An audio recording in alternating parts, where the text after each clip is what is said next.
For many of us, the journey to Tommy Thompson Park begins in the noise and bustle of the city.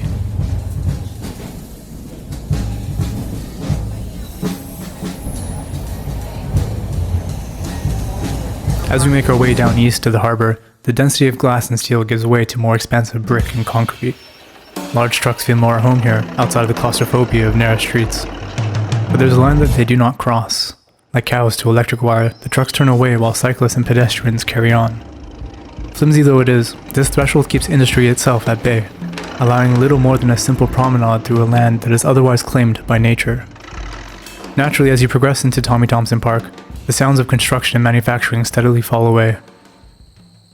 And their place is hardly silence though, as the sound of the local ecosystem builds to a near constant buzz. The chorus emanating from the dense foliage along the path channels people forward, occasionally opening an aperture for you to catch the sound of a wave, with a glimpse of a shore. Mostly though, there is an experience of denial, the feeling that you are not meant to dwell here or linger, mixed with the suggestion that there is something waiting for you at the end of this journey. And it is a journey. The path through Tommy Thompson Park goes on and on and on, nearly 5 kilometers into Lake Ontario. The road ends when the land reaches a crescendo, rising out of the lake, terminating with a lighthouse above and a clearing below. Compression and release. Finally, a place to be. And so visitors to the clearing dismount their bikes and pull out their phones to take pictures of the expanse before them, the sun over the lake, the skyline of the city.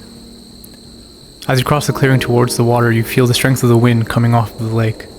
Under your feet, dirt turns to gravel and stone. Bricks and tiles, in fact. Here and there, large masses of concrete are strewn about the shoreline. Just south of the lighthouse, a pile of discarded streetlights. And littered among all the masonry, weathered rebar and sheet metal. It is surprising to see all of this industrial waste in what is ostensibly a nature conservation area. But the nature here is young. In the 1950s, Tommy Thompson Park, what is in fact a man-made headland, didn't yet exist. Anticipating increased trade activity, the Toronto Port Authority began lake-filling the area to create a breakwater for Toronto's outer harbour.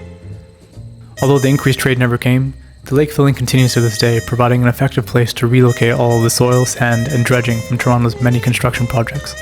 Although plans existed to turn the new landform into an aquatic park, by the 1980s plant life had already begun naturalizing the headland, and by 1985 the Toronto and Region Conservation Authority declared the headland an environmentally sensitive area. The park would later be deemed an important bird area by Nature Canada. Although the headland continues to receive landfill in its designated embayments today, the TRCA actively manages the continued naturalization and ecological research of Tommy Thompson Park. In the spirit of this conservation, the small clearing south of the Harbor Lighthouse really is the only area where public is invited to dwell.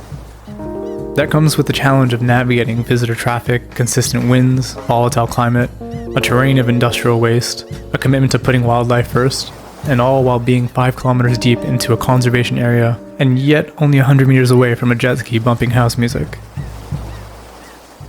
But hey, gotta love that view.